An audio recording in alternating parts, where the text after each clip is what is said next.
Hello, welcome to a special edition of Talking About the Movies.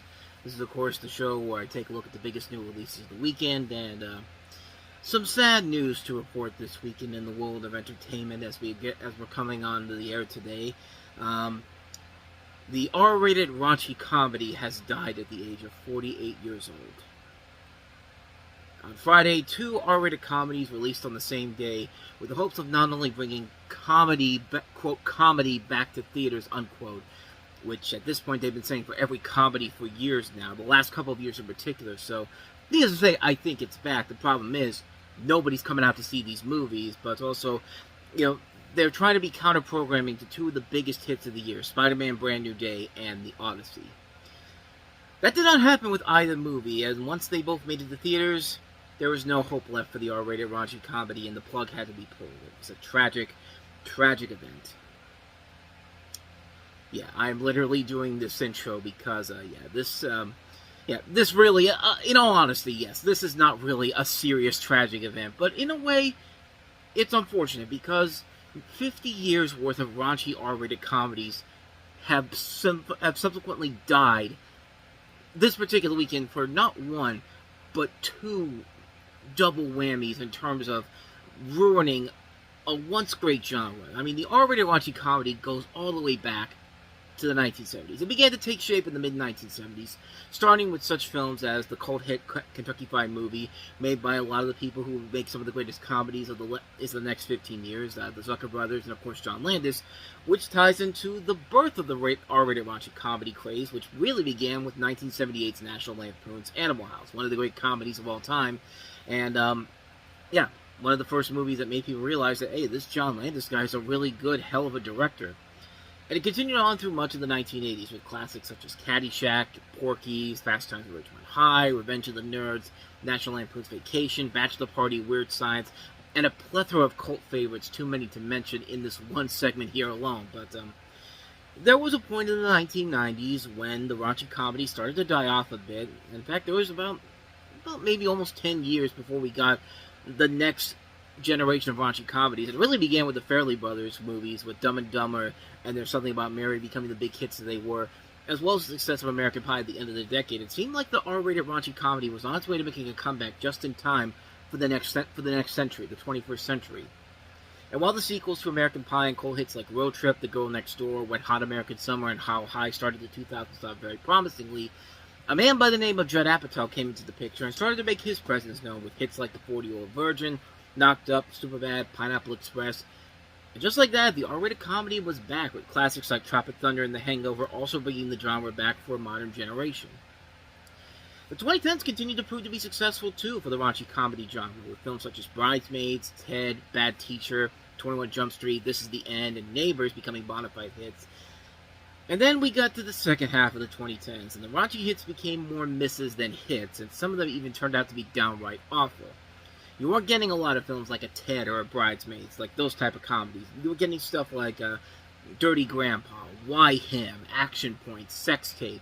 And by the end of the decade, with the world changing the ideas of how far we can go with comedy now, I mean, basically, comedy becoming politically correct to appease the new generation of people that were coming up, especially Gen Z, the R-rated raunchy comedy was once again dying, and in the 2020s, there had been on and off times where you get a good R-rated raunchy comedy like a No Hard Feelings, but then again, it was more times than not, it would turn into something like In Anything But You, or In America the Motion Picture, or Strays, or Like a Boss, just these really bad comedies.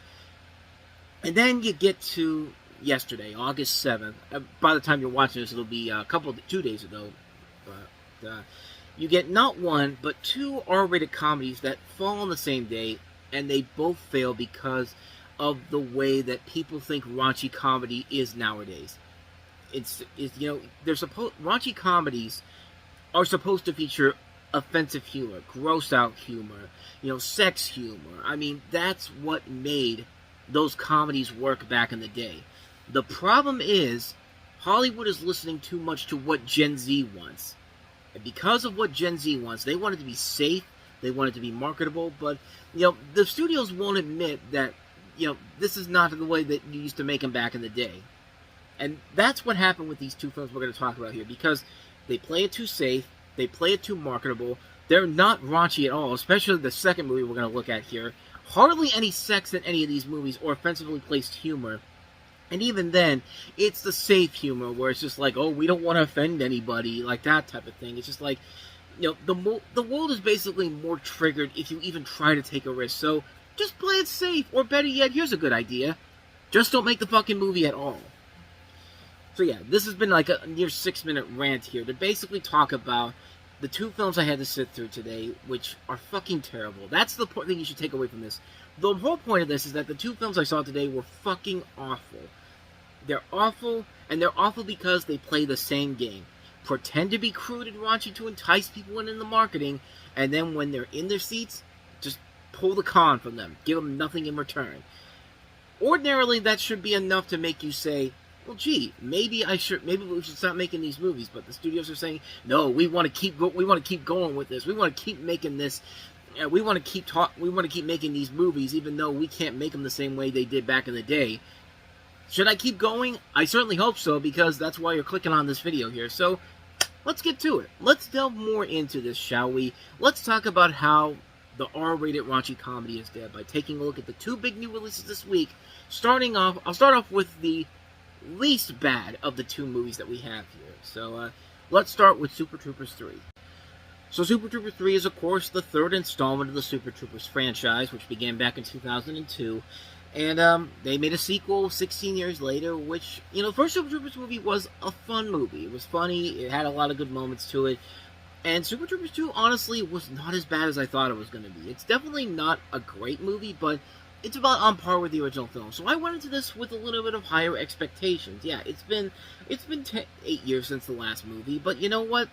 They're going back to where they started from. They're going back to where they were in the first movie. They're not trying to up the ante here, but the problem is they're not really adding a whole lot to it here. They've basically taken the La Cage aux Folles or American Pie way with their third installment by just having it set in a wedding.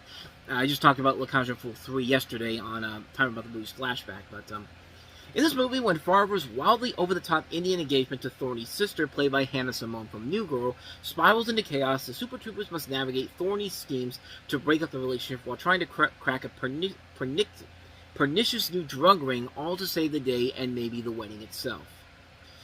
So, there's a lot of problems with the movie right from the get-go. I mean, yeah, it's cool to see the gang back together again. It's cool to see them go back to where the first film took place. I mean, this takes place right in the same town that the first film did. After, the second film took them all the way up to Canada. But other than that, though, this movie was just a waste of time. I mean, there literally was no reason to make this movie except to get that trilogy, that all-important trilogy that every movie out there wants to have, even though there is no reason to make a third film out of this. This is basically The Devil Wears Prada 2. It's the My Big Fat Greek Wedding sequels. Sequels to a breakout hit comedy that the studios are so salivating the chance to whore the shit out of. They're gonna make a sequel and hopefully a trilogy out of it, even if the next two movies are fucking terrible. And like I said, Super Troopers 2 was not terrible. This one, though, it really just felt like they were just so creatively empty for ideas. And, it's been a while since we've seen something from Broken Lizard. It's been a long time since we've seen anything from them. Not since Super Troopers 2. I mean, there was a time between the first Super Troopers movie and the second film where there was a little bit of hype and excitement for what they were going to do next, and really, not much that they were doing really turned out to be successful. I mean, Club Dread was a flop. Beer Fest is a movie that's kind of somewhat become kind of a cult film in particular. The Slam and Salmon's not that great. Freeloaders isn't a good movie. Even Jay Trader Sacre hasn't really done a whole lot of noteworthy good stuff since then. Like, The Baby Makers, Easter Sunday, which was not a good movie overall, which was not a great movie at all. Of course, The Dukes of Hazzard. So, I mean, honestly, it could just be simply the fact that this is simply a one-trick pony franchise where it got lucky with its first movie, but because the studio didn't think about maybe the fact that it just was that lightning in a bottle moment with the first film that made it become the cult hit that it was, they basically just Any other company would have been like, guys, let's stop at 2. We somehow made a great movie with a great profitable movie with the second film. We should just stop there. But no, they said nope. We want to do another one, and yeah, it literally feels like there's nothing left there. There's no creative humor in this. There's no silly humor that works in this. The cast really does not feel like they want to be in this movie. There's not one moment in this movie where you feel like everyone has their game faces on for this. I mean, they bring back people who weren't in the second movie or are back from the first film. They bring back Musa Coughlin in this movie. They bring back Brian Cox. They bring back Linda Carter in this movie. There's also the cast that includes, Nat Faxon, Chase Crawford, Andrew Dismukes, Lisa Gilroy, John Rudnitsky, Will Sasso is in this movie, Rory Scavel. I mean, these are very good people, and yet the movie really does not give them a whole lot to do, because the film just really feels like they're just struggling for ideas. Even when they put in raunchy humor in this, the raunchy humor they have in here just isn't funny, and it just isn't clever at all. It's stuff we've seen done before. Like, there's a part where a snake bites one of the guys, and the whole joke is, you gotta suck out the poison. It's in an area next to, if not near the crotch. I mean, it's just kind of like, we've seen this done before so many other times in other movies, and it's not a good sign when you're ripping off jokes from Caddyshack 2 of all things, because Caddyshack 2 had a similar joke to this. Instead of a snake, it was a dart, and it's just like, Dan Aykroyd's character was just like, can you please suck out the poison? And Chevy Chase is just like, is there any money in it for me? Like, it's just like, it's not funny. If you're using the same joke after nearly 40 years, it's time to go ahead and just drop it already. Just try something else. Do something different, for God's sakes. Don't make us reminisce for the older movies in particular. That's another thing about this movie in terms of the marketing campaigns, because they've been promoting it crazy on ESPN and of course FXX, because those are the Disney-owned networks. But it's not a good sign when you're trying to remind people how great the first films were by literally showing them the first 2 movies and barely anything from the new film. Jackass had the exact same problem with Jackass Best and Last, and even then, that movie worked fine, but it was definitely one of those ones where it just felt like they were they were focusing more on the older stuff rather than the new stuff there. But at least that movie turned out to be good. This one did not, man. I was completely disappointed by this movie in particular. But then again, like I said, it was something I probably should have expected after going into Super Troopers 2, thinking that was going to be the one that turns out to be bad, and then it doesn't turn out to be bad. It actually kind of turns out to be not that good, to be actually kind of good. Yeah, this is the movie that I think Super Troopers 2 was a lot of my fears, was what I was fearing Super Troopers 2 was going to be, and it just doesn't work, man. You never feel like everybody has their full aim game for this. You never feel like everyone wants to come back and do this here. This reminds me so much of American Reunion, a film like that where, there is nothing here that makes me think that everyone wanted to come back and do another movie here. They probably wanted to do this because they probably needed money, because most of these people really aren't doing a whole lot. I mean, they really are not doing a whole lot since the last movie came out nearly 10 years ago. It's just not a good movie. It's just not a good film at all. It's a waste of time, and it's just there to just be a trilogy. This is going to be that thing where you walk into a Walmart in about 2-3 months time. You'll see that Super Troopers 3 is there with a Blu-ray, a DVD, and then you'll see a DVD set for the 3-movie collection, because now you can have Super Troopers 1 and 2 and 3. Like anybody wants to watch this movie again. I certainly don't want to watch this movie again. So yeah, needless to say, I don't think I'm going to be picking up this box set whenever it comes out down the road, because yeah, Super Troopers 3 just isn't worth it. So yeah, thumbs down on Super Troopers 3. Well, if Super Troopers 3 isn't the bad film overall that made me do this whole rant in the beginning, what was that film? Well, we'll take a little bit of a break, and then we'll come back and talk about that. One Night Only, we're going to talk about this one here. No, really, that's the name of the movie, One Night Only. So, we'll talk about that, and we'll talk about why I feel like that this right here is the literal death of the R-rated raunchy comedy, right after these messages.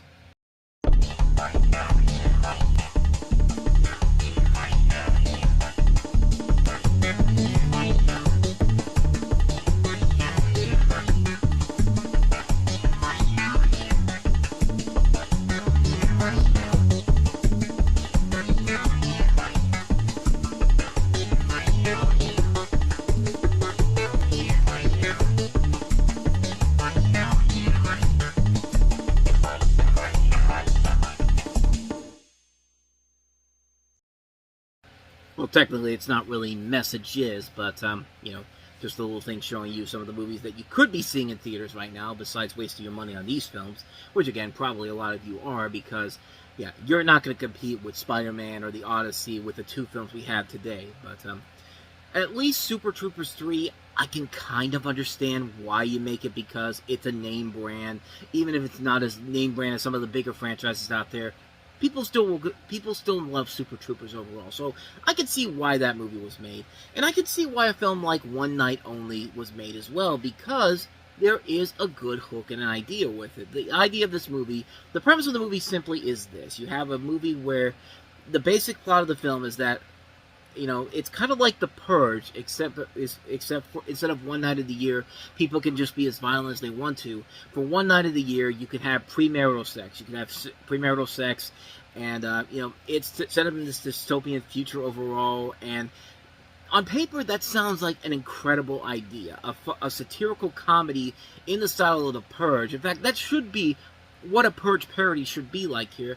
But it doesn't really go down that route. It goes down a route where it's kind of like, you have no idea what the hell they're trying to do here. But you got a story here about Monica Barbaro from A Complete Unknown and Callum Turner, two strangers who crash into each other in an ever so slightly fictionalized New York City on the one night when single people are allowed to have sex. Recently dumped Owen and hopeful romantic Allie may be the only two singles in the city looking for more than a quick encounter. They both feel a spark when they meet, but a series of missteps and side quests will complicate their night. From Will Gluck, the writer and director of Anyone But You and Friends with Benefits, comes a fresh, funny, swoony, original romantic comedy about searching for love on the least romantic night of the year. Sure, buddy. Whatever you say. So as I mentioned in that synopsis, this is directed by Will Gluck, who is not a hack director. And this is the thing that bugs me most, first of all, about this movie, is that this guy is not a hack director. It's a director who has made some fun movies. Maybe not great films overall, but his greatest film overall really is Easy A. I think that's his crowning achievement overall. But he has made a lot of movies I did enjoy. Like, I liked Fired Up. I thought that was a silly, fun movie. I liked Friends with Benefits. Even though I don't like that as much as No Strings Attached, I like the Annie remake. I like it a little bit more than the original Annie. I still stick by that. I think the Peter Rabbit movies are good too, but then all of a sudden he does a film like Anyone But You, which I think is one of the most overrated comedies ever. Just because Glenn Powell and Sydney Sweeney are two of the hottest stars in Hollywood doesn't mean that once they make a movie, everyone's going to be like, no, this movie is amazing. No, it's a predictable, bland, romantic comedy with nothing of effort put into that film. And I'm sorry, I still stick by the fact that this movie is not good at all. So, but then you get this movie here, which has an intriguing premise overall, but there was just people who were just ready to, dismantle it immediately after it came out.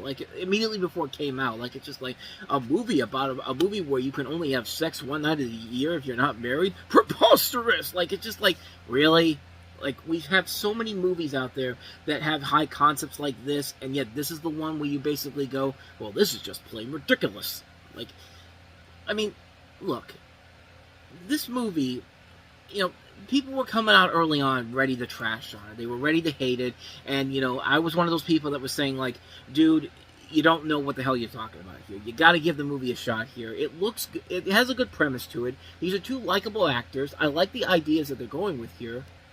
I wasn't gonna let the internet, win this battle here. This isn't like me trying to say that the internet has no idea what they're talking about, like I do with the Star Wars movies and all that. Just kind of you're trying so hard to destroy this movie before it even has a chance to really show it can do anything.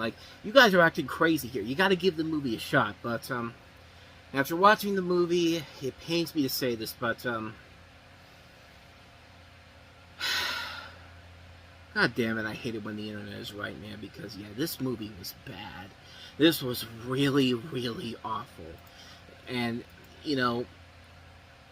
what I'm feeling right now is what happens when, you have one of these Trump-loving Republicans basically coming out and saying something, and then for some reason, they're making a lot more sense than you think they do. They don't usually make a lot of sense, but then there's that one time out of 100, like a broken clock is right once in a while, where you listen to them and they're just kind of like, oh my god, they're actually making a legitimate point here. That's how I felt like when I came out of this movie. Oh my god, this movie is awful. This is a terrible movie.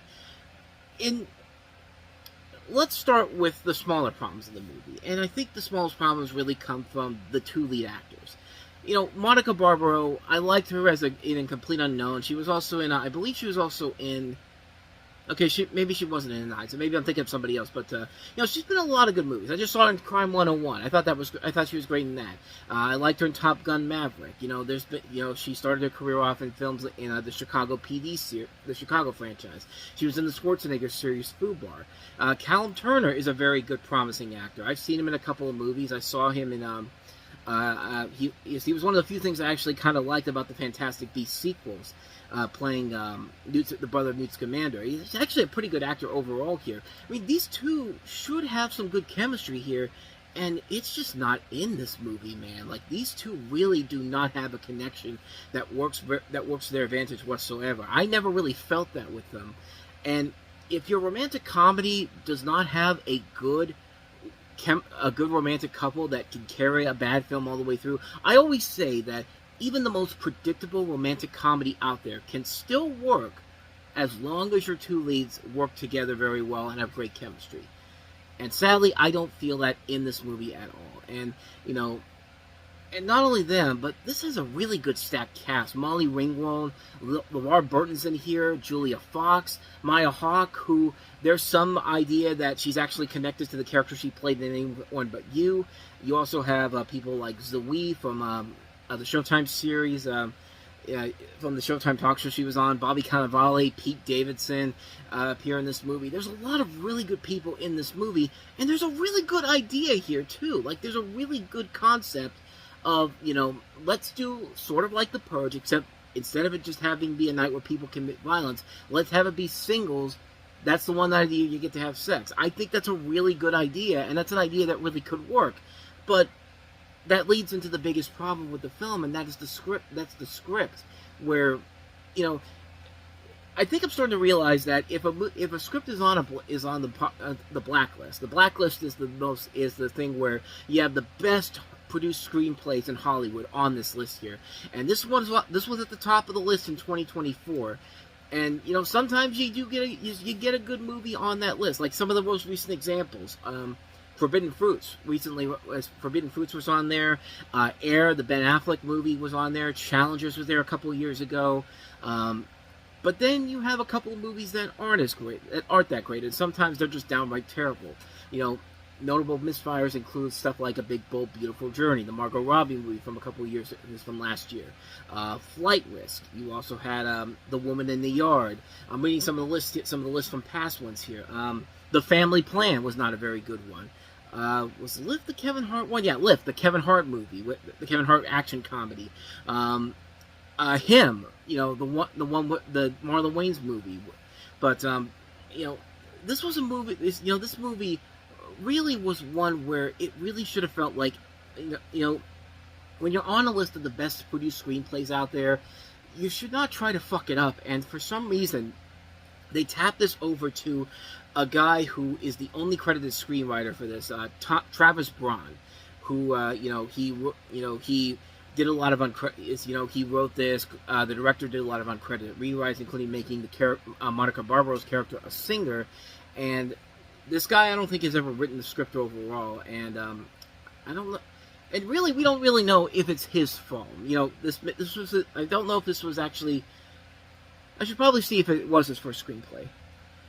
I think it's his first script overall for feature films, but he has done a lot of TV work, and not just TV work, Disney TV work, and not just Disney TV work, Disney Kids TV work. I'm talking about a guy who's written for shows like Puppy Dog Pals, and the Muppet Babies reboot, and Vampirina, and Tots, Pupstruction, Turbofast, Monsters at Work. I mean, this guy, your first sign there is probably the fact that maybe you shouldn't be writing a comedy like this, a raunchy R-rated comedy, if most of the stuff you've done beforehand is kids films. Is kids stuff, like stuff for little preschool kids. Like, just saying, that just feels like a really, really a huge stretch from Muppet Babies to One Night Only. I mean, that's a huge, steep climb. So really, I don't know if it's really his fault or the director Gluck coming in here, to fix this with the stuff he did that kind of ruined the script overall. But it definitely really felt like this thing had a number of different people coming in here, and the biggest thing about the movie that I think is really the biggest problem with the movie is that you've got a movie about the one night of the year where single people have sex.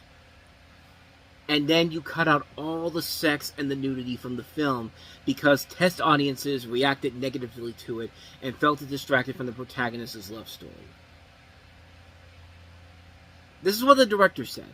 And my brother in Christ, that is literally the point of the movie. Now look, if you wanted to do a movie about a couple who spends the night together talking and doing that type of stuff, you can do that. If you want to do something like a Before Sunrise, you can more than do that. That's what the Before Sunrise movies really are the perfect examples of how to do a film like this. And we've seen films in the last couple of years that have tried to do that format and have done it very well. Southside with You, which was the movie about how Barack and Michelle Obama fell in love when they were in college. And then there was Rye Lane, which features David Johnson, who just got casted as the new Black Panther. It's not that hard to do.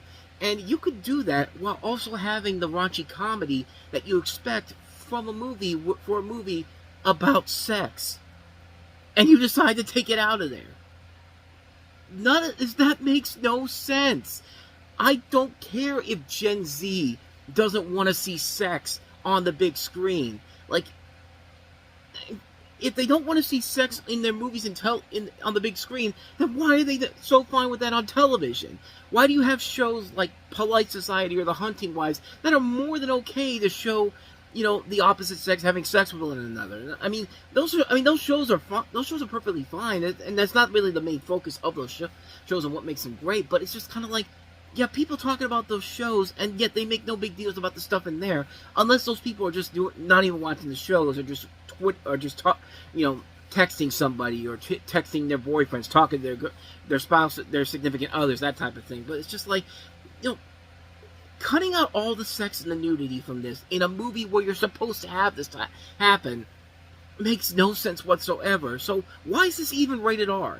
Why is this not a PG-13 movie? I've seen PG-13 movies where they don't have sex in it, but they come pretty close to having some, risque humor. Like Seeking a Friend for the End of the World is one of those prime examples, which, a great underrated movie if you haven't seen it. Definitely check that out if you haven't seen that one. But Seeking a Friend for the End of the World is one of those examples where you have a situation where you have the characters of Steve Carell and Keira Knightley. They go to this restaurant, and they go to this TGI Friday style restaurant, and it's a restaurant where, since the world is coming to an end, the people working there are giving the customers literal rim blow jobs, rim jobs. It turns into like an orgy. It's a really funny scene, and actually, that was rated R, now that I'm thinking about it. But even then, like, in a comedy like that, with the apocalypse being the main focal point of the craziness in that film, that makes a whole lot of sense. So it makes a move like this to remove all the sex from a movie about sex. Like, it's just like what was the point? What's the point of even making this movie if you're not going to focus on that aspect of the whole film's in particular? You took out the most interesting part of the movie, and you just made a film that you mismanaged your audience with a film like this. And it's already bad enough that your two leads don't have great chemistry to hold the film together, but taking away the thing that was selling your movie, the premise alone selling your film, and removing that aspect from the film, I mean, it's just like, it's bad, man. It's really, really bad. But don't worry, they take out all the sex and nudity, but they are sure to keep in the lame-ass romantic comedy cliches we have seen done to death over and over and over and over again. They keep those in there, but no, the sex and the nudity, the thing that was supposed to sell the film, that's gone. That's gone. We're not putting this in this movie. It's like, it's frustrating that I have to rant about this. I'm going on 15 minutes of talking about how this movie completely fucked itself over, because it did. It completely fucked itself over with this whole idea of taking the one part of the movie that was the hook that was selling your film, and just leaving that on the side there. You have completely missed the point of why this movie exists. We've had a lot of trouble productions in 2026. I mean, movies that clearly have went through a lot of problems behind the scenes, and we touched on Supergirl a couple weeks ago. We saw what happened after the film came and crashed and burned, and this is one of those movies where I hope one day there is enough fascination to figure out what the hell went wrong with this movie. Like, what did those people see in those test reactions that made them go away from this movie in particular? Like, it's just kind of like, it makes no sense whatsoever. This is a really bad movie. It's a terrible film because you took away the one aspect that was giving your movie an edge, and you're trying to sell us on a film where your leads have no real chemistry. You're trying to create like a Before Sunrise movie and failing miserably at it. Honestly, I've been waiting for that one movie that was going to try to the Before Sunrise aspect and just completely mismanage it poorly. And ladies and gentlemen, we have that film here. You've not only made that the worst Before Sunrise ripoff ever, but you also made a movie that has literally killed the raunchy comedy. Because if this is the way that the studios are going to look at R-rated raunchy comedies going forward here, we are doomed. We are 100% doomed as a society. Because, yeah, the days of movies like Animal House, American Pie, Porky's, Revenge of the Nerds, say bye-bye. That's gone. And we're going to get movies like this. And I, for one, I don't think I'll be able to take it anymore. So, yeah, needless to say, this is the movie that I think has killed the R-rated raunchy comedy for good. I mean, this thing is just awful. This is absolutely awful. One of the worst movies of the year, easily. Thumbs down, thumbs down, thumbs down. Like, it's a shame. It had a good run. 48 years is a hell of a run. I mean... But, yeah, with that said, we send our thoughts, our prayers, our condolences, our whatever the hell you want to send out to the R-rated raunchy comedy. You will be sorely missed. The arms of the angel fly away. Okay, no, enough of the dramatics already. So, there you go. Those are my thoughts on Super Troopers 3 in one night only.